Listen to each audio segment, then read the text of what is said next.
Tonight, when the temperature drops, you will probably notice it in a very ordinary way. You may pull your blanket closer, or turn on the heater, or look for something warm to drink. In the modern world, that is usually where the story ends. Cold is uncomfortable, but it is rarely allowed to become powerful. For ancient humans during the Ice Age, cold was not a short moment between two warm places. It was the condition of life itself. It shaped where animals moved, where plants could grow, how long a child could survive outside, and whether a group would wake up the next morning. During the last Ice Age, the coldest part of the Earth was about 6 degrees Celsius colder on average than today. That may not sound terrifying at first because 6 degrees in your city might only mean the difference between a normal day and a chilly one. But across an entire planet, 6 degrees is enough to redraw the map. Huge ice sheets spread across large parts of the world. Sea levels fell by more than 100 meters. Forests retreated. Open and frozen grasslands expanded. So the Ice Age was not simply a long winter, it was a different version of Earth, and humans had to survive inside it with bodies that were never designed for that kind of cold. Now, put yourself back in that Ice Age. The world during the coldest part of the last Ice Age was not empty. It was full of life. Vast grasslands stretched, creating a huge ecosystem. It was one of the richest environments for large animals that Earth has ever seen, and most of them could kill you. Start with the woolly mammoth, up to 3.4 meters tall, taller than an African elephant.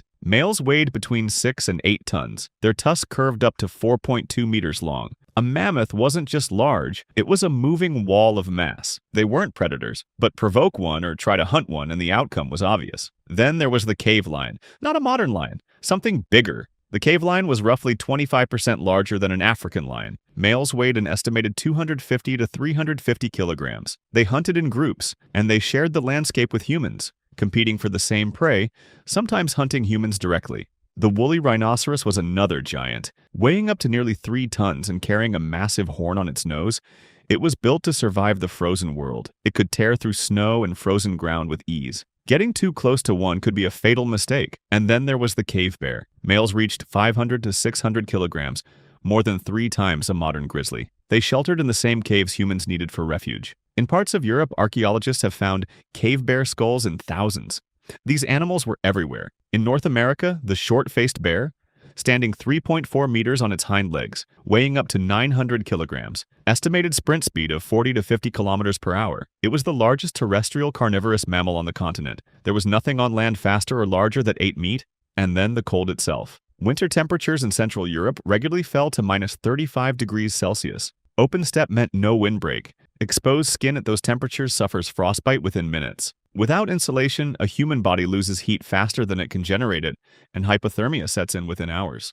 Although many Ice Age animals had a better natural advantage than humans, yet most of them still disappeared, while our ancestors still survived, and that survival led all the way to this very moment, which raises the real question, how? So, how did they actually do it? The answer lies in a series of innovations that allowed humans to survive where many larger and stronger animals could not. It began with fire. Fire as complete mastery, not occasional luck. By the time of the last Ice Age, fire was not a novelty. Controlled fire dates back 1 million years at Wonderwork Cave in South Africa. By 26,000 years ago, humans had been managing fire for nearly 1 million years. Every major Ice Age site has hearths with evidence of sustained burning across seasons. A campfire creates a safety perimeter of roughly 10 meters in diameter inside that radius.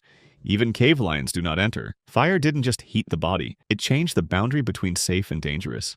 Shelter that worked with the landscape, not against it. In a world shaped by freezing winds and endless cold, survival often began with something simple: finding protection. Whenever possible, ancient humans used caves and rock shelters. These natural spaces blocked the wind, trapped warmth, and offered protection from predators. But a cave alone was not enough, they improved them. Fires were placed carefully for warmth. Animal hides were hung to block drafts. Sleeping areas were arranged deeper inside where temperatures stayed more stable. But caves were not everywhere. In places where trees were scarce and natural shelter was hard to find, ancient humans did not give up. They used what the landscape gave them. At Mammoth in Ukraine, archaeologists uncovered 4 structures dating to around 15,000 years ago. They were built from the bones of 149 individual woolly mammoths. Skulls, jawbones, leg bones, and tusks were locked together into walls and frames. The shelters measured 4 to 6 meters across, partially sunk into the ground for insulation, and were almost certainly covered with animal hides to trap heat. They built homes from the bones of the largest animals on Earth. Clothing that actually worked.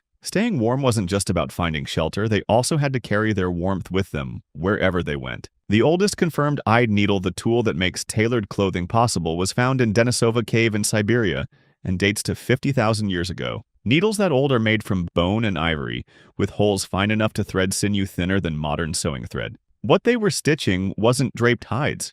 It was tailored clothing, fitted trousers, hooded jackets, insulated boots, layered animal skins constructed so tightly that cold air couldn't circulate inside. Researchers who study cold weather survival have tested replicas of Ice Age clothing in Arctic conditions. They're finding well-made layered animal skin garments retain heat at a rate comparable to modern Arctic gear. The Sunker burial site in Russia, dated to 34,000 years ago, contains a man and 2 children buried with more than 13,000 individually carved mammoth ivory beads sewn onto their clothing. Each bead took researchers approximately 1 hour to replicate. That is 13,000 hours of decorative work from people who were supposed to be desperately surviving. They had solved warmth so completely that they had spare time to make their clothes beautiful. Hunting technology that closed the gap with animals 10 times their size. The spear thrower called an atlatl appears in the archaeological record by at least 17,000 to 25,000 years ago. It is a simple lever, a stick with a hook at one end, that effectively extends the arm, dramatically increasing the velocity and distance of a thrown spear. A skilled user can throw a spear with enough force to penetrate the thick hide of a mammoth from 20 meters away, from a distance where, if it charges, you have time to run. Before the spear thrower, hunting a mammoth meant getting close. After it, mammoth hunting became a managed, planned, survivable activity. They also used persistence hunting, tracking prey at a jog across open terrain, not sprinting but maintaining pace. Humans are one of the only animals that can sweat continuously while running. Most prey overheat and collapse long before a determined human group does. Cold storage that turned one kill into months of food. Permafrost, ground that remains frozen year-round, was everywhere in Ice Age. Ancient humans recognized it for what it was, a natural freezer that never switched off. They dug storage pits directly into permafrost and cached meat inside. Archaeologists excavating these sites thousands of years later have found mammoth bones still containing preserved fat and marrow. The preservation was so effective that 19th century Siberian explorers sometimes ate mammoth meat excavated from permafrost and reported it still edible after tens of thousands of years. A single mammoth provided roughly 1,000 kilograms of meat, fat, and bone marrow. Stored in permafrost, that could feed a group of 30 people for close to a month. One successful hunt wasn't a meal, it was a season.